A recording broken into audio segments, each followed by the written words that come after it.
मेरे प्यारे साथियों, तो मैं उम्मीद करता हूं कि आप लोग अच्छे होंगे और अच्छे तरीके से ये बोर्ड एग्जाम की तैयारी कर रहे होंगे। तो इसी के साथ हमारे यानी आपके अपनी तरफ से एक वीडियो लेके आने वाला हूं। तो वो रहेगा बिहार बोर्ड क्लास 10th यानी क्लास 10th के स्टूडेंट के लिए ये जो वीडियो है बहुत से बहुत बेहतरीन एंड वीवीआई क्वेश्चन है। तो आप लोग ये वीडियो को स्किप मत कीजिएगा और एंड तक जरूर बने रहिएगा, ठीक है।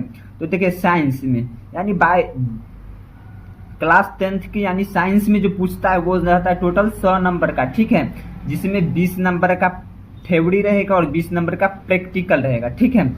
और प्रैक्टिकल 20 नंबर का रहेगा। तो इसमें देखिए फिजिक्स भी हो जाता है और केमिस्ट्री एंड बायोलॉजी भी होता है। तो साइंस में 3 भागों में यहाँ पे जो देखो साइंस में जो है 3 भागों में यहाँ पे बट गया, ठीक है। तो जहाँ पे देखिए साइंस में यानी 3 भागों में बट गया, तो मेरा टोटल 27 नंबर का यहाँ पे थ्योरी पूछेगा, ठीक है। और देखिए थ्योरी के पूछने के बाद यहाँ पे देखिए बायोलॉजी टॉपिक पे आते हैं। ये जो बायोलॉजी जो है यानी बायोलॉजी का जो है चैप्टर्स नंबर जो है यहाँ पे बायोलॉजी में जो चैप्टर्स रहे भारतीय भवन, देखिए भारतीय भवन यानी बुक्स में जो यानी चैप्टर जो है टोटल 8 है। तो पहला क्या हो गया जैव परिक्रम पोषण हो गया, ठीक है। एंड दूसरा हो गया शोषण, तीसरा हो गया परिवहन, चौथा हो गया उत्सर्जन, पांचवा हो गया नियंत्रण एवं समन्वय, ठीक है। और यहाँ पे देखिए 6ठा नंबर में है जनन और 7वां नंबर में है अनुवांशिकता। क्या है 7वां नंबर में अनुवांशिकता तथा जैव है, ठीक है। और 8वां नंबर पर्यावरण है, ठीक है। तो इसमें हम क्या करेंगे यहाँ पे चैप्टर नंबर पहला आप लोगों को हम पहले बताएंगे। तो पहले क्या करेंगे, पहले बायोलॉजी समझ लीजिए क्या है, ठीक है। तो चलिए साथियों देखिए यहाँ पे बायोलॉजी जीव विज्ञान यानी बायोलॉजी के बारे में हम अभी आप सभी को फुल डिटेल्स में समझाएंगे। और समझ में ना आए तो कमेंट करना दोस्तों। देखिए यहाँ पे क्या है जीव विज्ञान यानी बायोलॉजी शब्द का उत्पत्ति यानी बायोलॉजी शब्द जो है ग्रीक भाषा का एक शब्द है के बाद ग्रीक भाषा का शब्द है जिसके बाद बायोस तथा लोजिया से मिलकर कौन कौन शब्द मिलकर बायोस तथा लोजिया से मिलकर हुआ है, जिसका बायोस का अर्थ होता है लाइफ यानी जीवन, ठीक है। तथा लोजिया का अर्थ होता है स्टडी यानी ये इसका मतलब बायोलॉजी का मुख्य अर्थ क्या हो गया यानी जीवन अध्ययन यानी क्या करना है लाइफ स्टडी करना है, ठीक है। तो यहाँ पर देखिए नीचे में ये जो मैं लास्ट में बताया है कि जिस प्रकार से मैंने बताया उस प्रकार से सॉरी राइटिंग अगर अच्छा ना हो तो आप लोग के लिए धन्यवाद यानी सॉरी। देखिए यहाँ पे अर्थ जीवों का अध्ययन जीव विज्ञान कहलाता है। अर्थात जीवों का अध्ययन जीव विज्ञान कहलाता है। देखिए जैसे बायोलॉजी भी दो शब्द से मिलके बना है। तो बायोलॉजी का अर्थ क्या हो जाता है लाइफ स्टडी, ठीक है। बायोस तथा लोजिया तो यहाँ पे देखिए बायोस तथा लोजिया। तो बायोस का मतलब होता है जीवन तथा लोजिया का मतलब होता है स्टडी। तो यहाँ पे जीवन स्टडी ये जो मेरा हो गया, ठीक है। अब बायोलॉजी यानी जीव विज्ञान में भी 3 भागों में बांटा गया है। जीव विज्ञान को जो है 3 भागों में बांटा गया है। देखिए यहाँ पे पहला क्या हो गया वनस्पति विज्ञान, ठीक है। इसमें जो हमने ग्राफ के माध्यम से आप सभी को बता रहे हैं यानी देखिए बायोलॉजी जीव विज्ञान को जो 3 भागों में बांटा गया है। देखिए पहला है वनस्पति विज्ञान, दूसरा है प्राणी विज्ञान, तीसरा है सूक्ष्म जीव विज्ञान, ठीक है। तो बायोलॉजी को समझने में कोई दिक्कत तो नहीं हो रही है, ठीक है। फिर देखिए यहाँ पे वनस्पति विज्ञान के जनक कौन है। आपसे अगर बोर्ड एग्जाम में पूछ दिया जाएगा कि वनस्पति विज्ञान के जनक कौन है तो थियोफ्रेटस है, ठीक है। और दूसरा नंबर आ जाइए यहाँ पर दूसरा नंबर क्या है प्राणी जीव विज्ञान के जनक कौन है। तो प्राणी जीव विज्ञान यानी अभी जो पढ़ क्या रहे हैं तो बायोलॉजी पढ़ रहे हैं तो वही जीव विज्ञान हो गया। तो उनके जनक जो है अरस्तु है, ठीक है। और तीसरा क्या सूक्ष्म जीव विज्ञान, क्या है सूक्ष्म जीव विज्ञान। अब सूक्ष्म जीव विज्ञान के जनक जो है एंटोनिया बकलू लुबेनहॉक है, ठीक है। तो इसी के साथ आगे बढ़ते हैं। तो साथियों यहाँ पे देखिए इसमें क्या है यानी मृत कोशिका का खोज किसने किया था यानी मृत कोशिका का खोज किसने किया था। मृत कोशिका का खोज रॉबर्ट हुक ने किया था। रॉबर्ट हुक ने किया था और कब किया था तो 1665 ईस्वी में। कब किया था 1665 ईस्वी में। और देखिए जीवित कोशिका यानी जीवित कोशिका का खोज किसने किया था जीवित कोशिका का खोज किया था एंटोनिया वॉक लुहेंक, यानी एंटोनिया वॉक लुहेंक ने किया था। ठीक है, तो अब चलिए अब आते हैं किस पे, तो यानी फैक्ट्स पे आते हैं। तो यहाँ तक तो बायोलॉजी तो समझ गए होंगे। अब देखिए फैक्ट्स क्या है। जीव विज्ञान, बायोलॉजी के जनक अरस्तु को कहा जाता है, यानी पहला नंबर फैक्ट्स जो है, बायोलॉजी का जो जनक जो है यानी अरस्तु को कहा जाता है। एंड दूसरा नंबर फैक्ट्स क्या है, वनस्पति विज्ञान, यानी वनस्पति विज्ञान यानी बोटनी जिसे कहते हैं, उनका जो जनक जो है थियोफ्रेटस को कहा जाता है। किसको कहा जाता है, थियोफ्रेटस को। ठीक है, अब देखिए तीसरा नंबर फैक्ट्स में क्या है, जीवन की उत्पत्ति के समय जो क्या चीज नहीं था, तो ऑक्सीजन नहीं था। आदमी को जो जब जीवन को जो यानी उत्पत्ति यानी जीवन में जो उत्पत्ति हुआ उस समय जो है ऑक्सीजन का जो है ऑक्सीजन नहीं था। ठीक है, अब इसी प्रकार से यहाँ पर देखिए 4 नंबर फैक्ट्स क्या है कि शरीर का सबसे मजबूत अंग, शरीर जो है मानव शरीर, उसमें जो पूरा मजबूत जो अंग है वो कौन सा है, तो दांतों का जो ऊपर में जो ईना में जो मुस्कुर जिसे कहते हैं अपने देहाती भाषा में मुस्कुर, वही जो है इनामेल होता है। ठीक है, दांत के ऊपर से रहता है। ठीक है, 5वां नंबर फैक्ट्स क्या है कि सबसे तेज तंत्रिका तंत्र आवेश, सबसे तेज तंत्रिका तंत्र आवेश जो है प्रति 532 किलोमीटर प्रति सेकेंड, प्रति सेकेंड। ठीक है, प्रति सेकेंड होता है।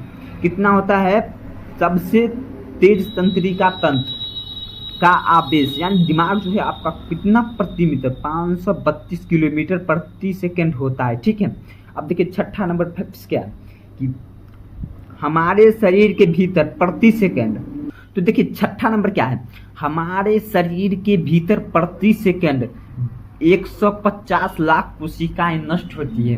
देखिए हमारे शरीर में जो किस प्रकार की कोशिकाएं आते हैं, जो 150 लाख कोशिकाएं नष्ट होती है, उससे जो मेरा जो है शरीर का जो है संतुलन यानी मानसिक यानी इसका संतुलन जो है अधिक मात्रा में बढ़ाए रहता है। ठीक है, और देखिए 7वां नंबर फैक्ट्स क्या है कि एक बार सांस अंदर लेने की सामान्य मनुष्य की 500 मिलीमीटर हवा अंदर लेते हैं।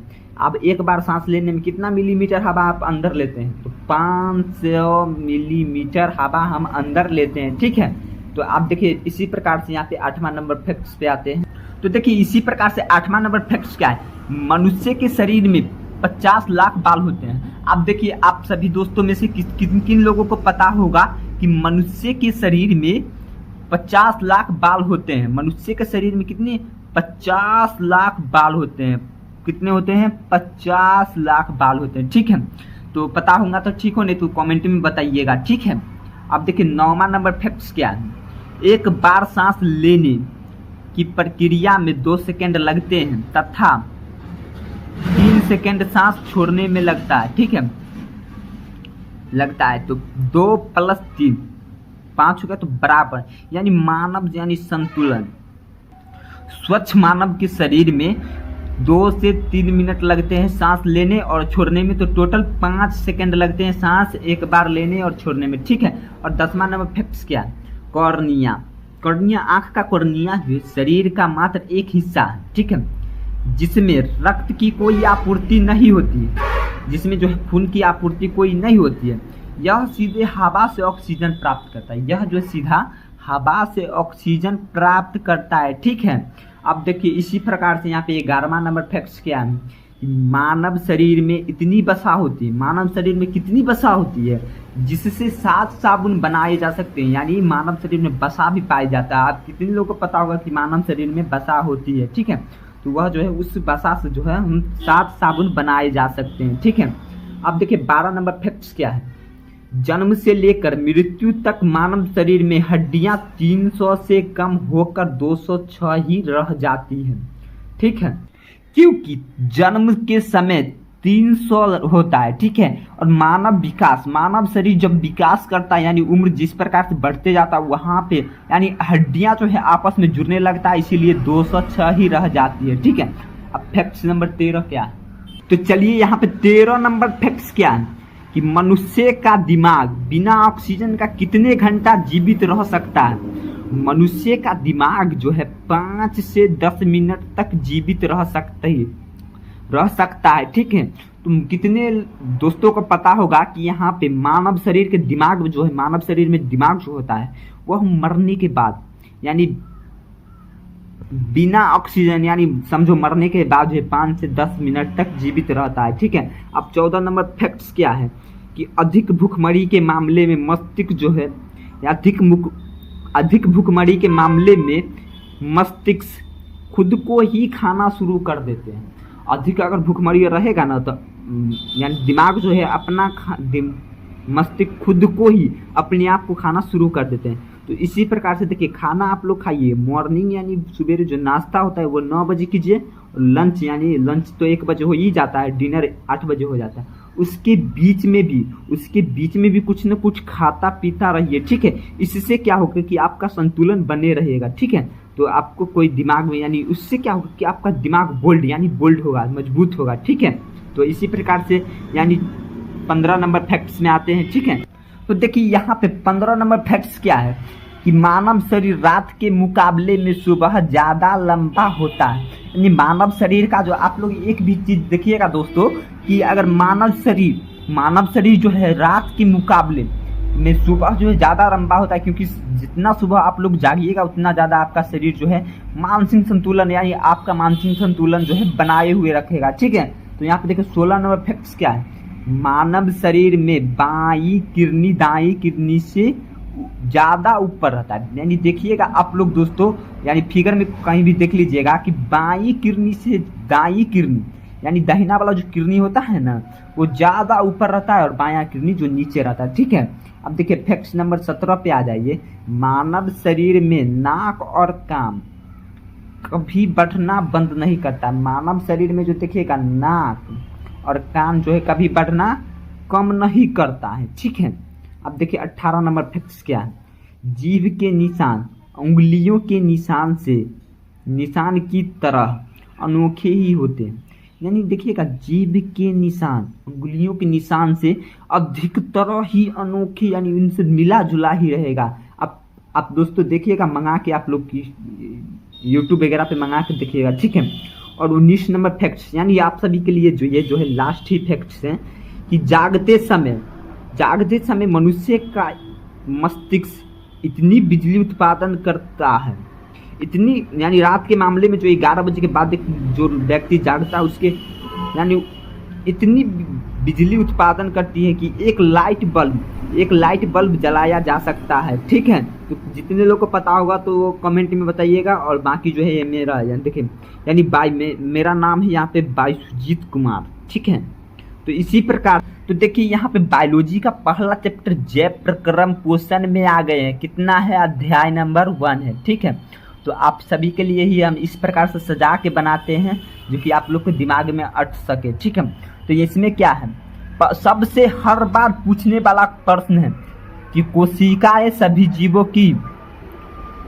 जीवों का रचनात्मक एवं क्रियात्मक इकाई है। यानी कोशिकाएं जो सभी जीवों की एक रचनात्मक एवं क्रियात्मक इकाई है, जिसका कोशिका का पावर हाउस किसे कहते हैं।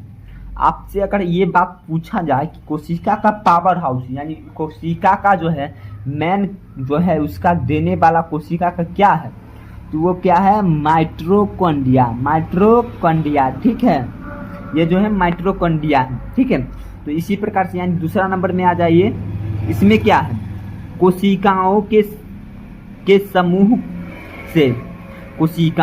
समूह से उत्तक या टिश्यू या उत्तकों के समूह के अंगों से अंगतंत्र तक विभिन्न अंगतंत्र मिलकर जीव का निर्माण करता है। ठीक है, विभिन्न तंत्र मिलकर एक जीव का निर्माण करता है। ठीक है, तो जैसे पहले तो कोशिका, दूसरा में हो गया उत्तक, तीसरा में हो गया अंगतंत्र। ठीक है, चौथा में हो गया जीव यानी कोई भी जीव। अब चलिए साथियों, आप सभी से एक नया क्वेश्चन पूछने वाला हूँ, यानी रक्त क्या है। रक्त क्या है? तो रक्त उत्तक है। आप आपसे पूछेगा कि कैसा उत्तक है, तो रक्त जो है यानी रक्त जो है तरल संयोजिक उत्तक है। अब रक्त यानी लाल क्यों होता है, यानी ब्लड जो है आपका खून जो है लाल क्यों होता है, तो किसके कारण होता है? रक्त लाल क्यों होता है? तो हीमोग्लोबिन के कारण होता है, हीमोग्लोबिन के कारण ही होता है। ठीक है, अब देखिए यानी तीसरा नंबर पे आ जाइए। तो तीसरा नंबर क्या है? वे सारी क्रियाएं जिनके द्वारा जीवों में अनुरक्षण, वे सारी क्रियाएं जिनके द्वारा जीवों में अनुरक्षण होता है वह जैव प्रक्रम कहलाता है। कैसा कहलाता है? वो जैव प्रक्रम कहलाता है। एक बार तुम लोग भी जोर से बताओ तो यहाँ पे एक वे सारी क्रियाएं जिनके द्वारा जीवों का अनुरक्षण होता है वह जैव प्रक्रम कहलाता है। ठीक है, तो इसी प्रकार से दूसरा नंबर पे तो जैसे में हो गया पोषण, शोषण, उत्सर्जन, परिवहन इत्यादि। उत्सर्जन, शोषण, परिवहन इत्यादि सब जो है मिलकर जो है जीवन का अनुरक्षण यानी होता है। देखिए पोषण भी जरूरी है मानव के लिए, शोषण भी जरूरी है और उत्सर्जन भी जरूरी है। अब देखिए यहाँ पे जैव प्रक्रम को दो भागों में बांटा गया। जैव प्रक्रम को जो है दो भागों में बांटा गया। लाइफ प्रोसेस, जैव का मतलब होता है लाइफ, प्रक्रम का मतलब होता है प्रोसेस। ठीक है, तो जैव प्रक्रम को अभी दो भागों में बांटा गया। तो जैव का मतलब हो गया जीव, अब प्रक्रम का मतलब हो गया क्रिया, तो जीव क्रियाएं। ठीक है, जीवों में होने वाली प्रक्रियाओं जिससे जीवों में मरम्मत या उत्सर्जन कहलाता है, वह प्रक्रम कहते हैं। उसे हम जो है मरम्मत या जैव प्रक्रम कहते हैं। ठीक है, अब पोषण, शोषण, परिवहन, उत्सर्जन। ठीक है, तो शोषण जो क्या होता है, शोषण का क्या काम होता है? खाना पीना से जो पोषण बनता है, और शोषण का मतलब होता है सांस लेना।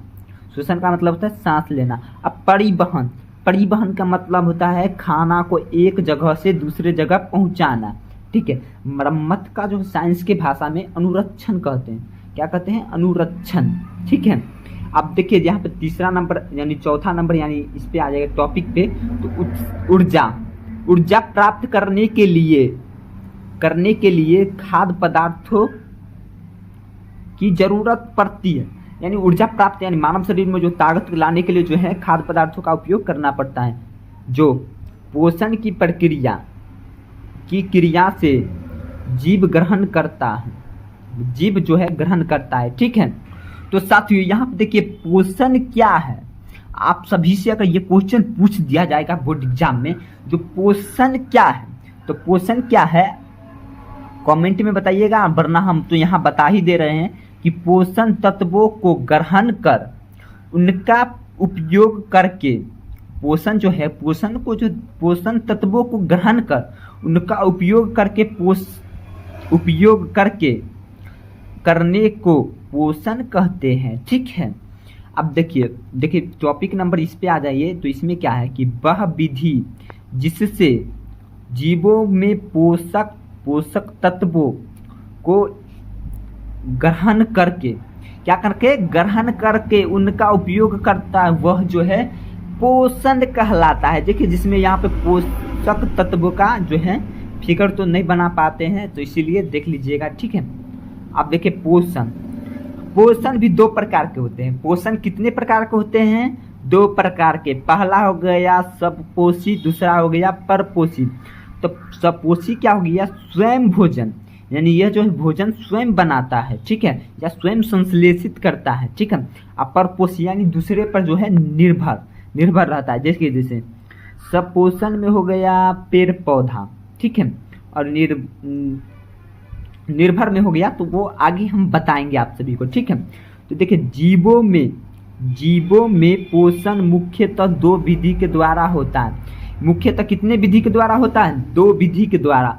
तो देखिए पहला हो गया सबपोषण, दूसरा हो गया परपोषण। एटोरोपिक न्यूट्रल तथा हेट्रोपेटिक न्यूट्रल। ठीक है, तो देखिए यहाँ पे एटोपेट्रिक न्यूट्रल बताते हैं। सपोषिक यानी पहला नंबर जो सपोषिक है वो हम आप सभी को बताते हैं।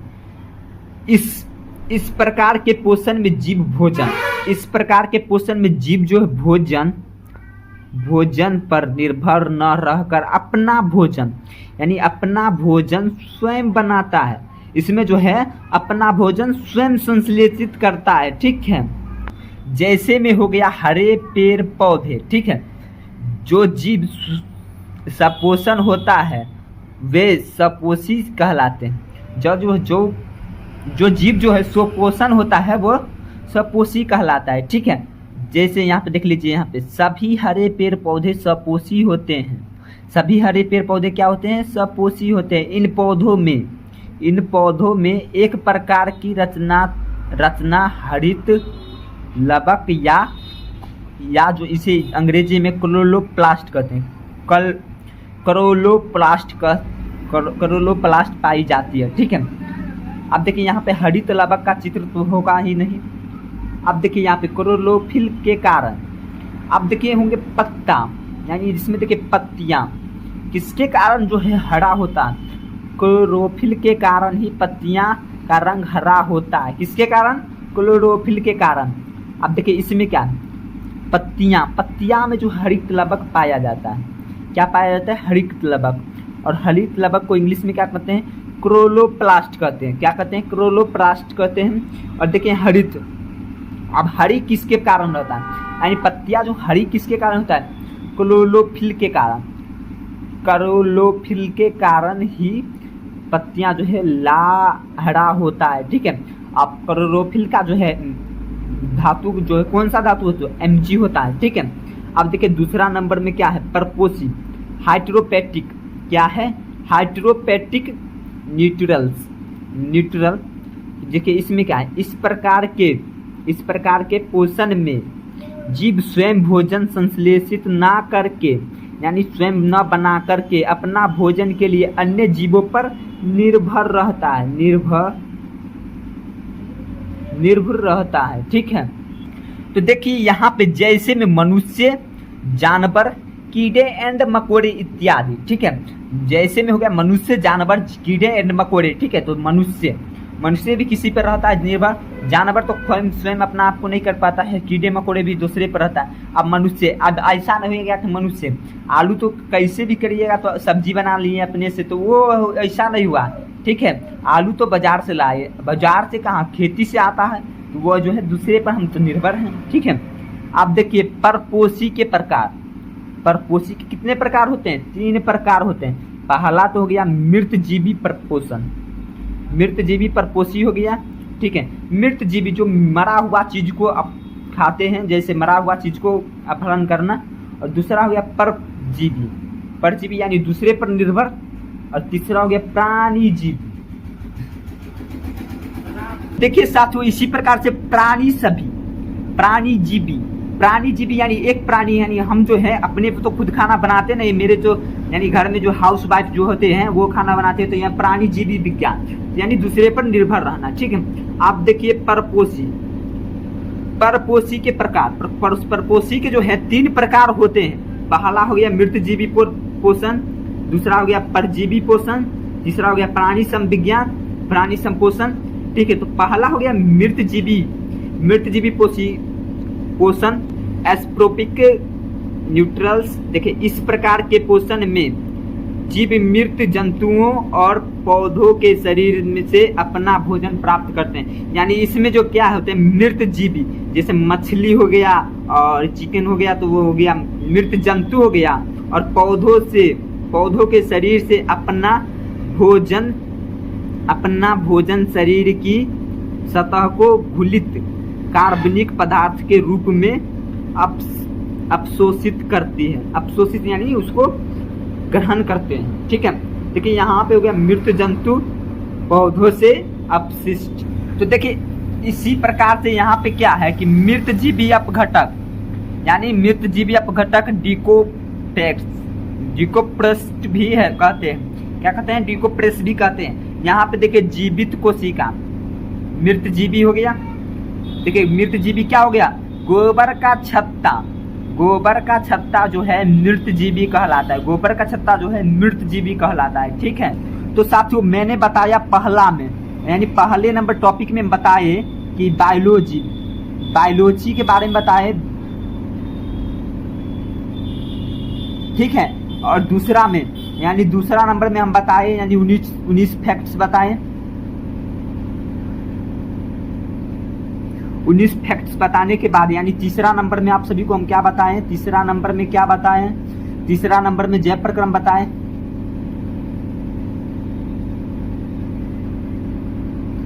ठीक है। और चौथा में क्या बताएं, चौथा में क्या बताएं, तो चलिए चौथा में हमने पोषण बताए, क्या बताए, पोषण क्या है, चौथा में क्या बताए, पोषण क्या है,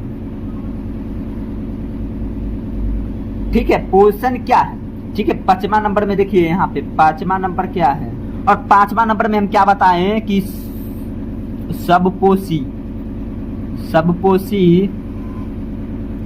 तथा परपोषी,